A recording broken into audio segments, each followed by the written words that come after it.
bulas eh. Ay, panalo. Bigat oh. Kaya mo idol?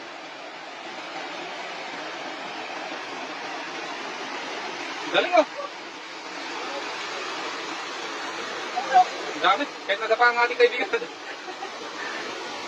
Ay, nakuha mo yung ibang kulay idol, yung orange.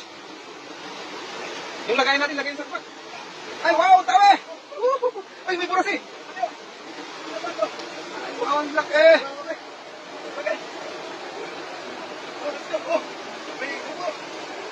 Burasi, burasi. Burasi ang tawag namin dyan. Ha? Silver dart. Grabe, panalo. Ganda. Dan, kunin mo na yung lagayan. Kunin mo na yung lagayan. Baka palagyan ka. Ah, dyan na lang. Ah, sige, sige. Lalaki oh.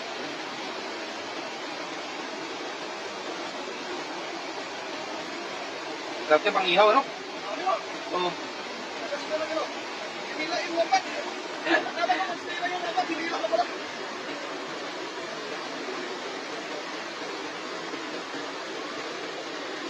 Idol, ito yung pinamugaran ng mga isda.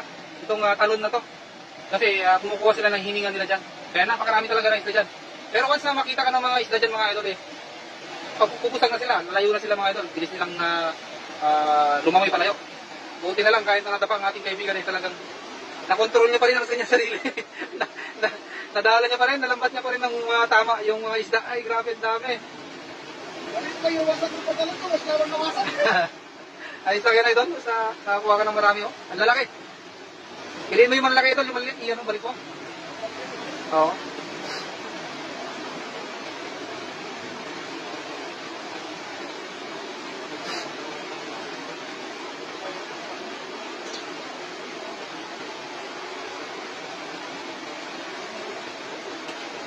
Masarap kaya ipirito yung kulay orange niyan.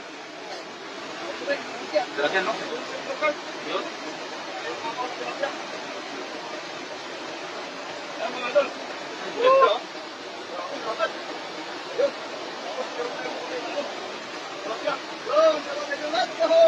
Maraming salamat sa mga manunod.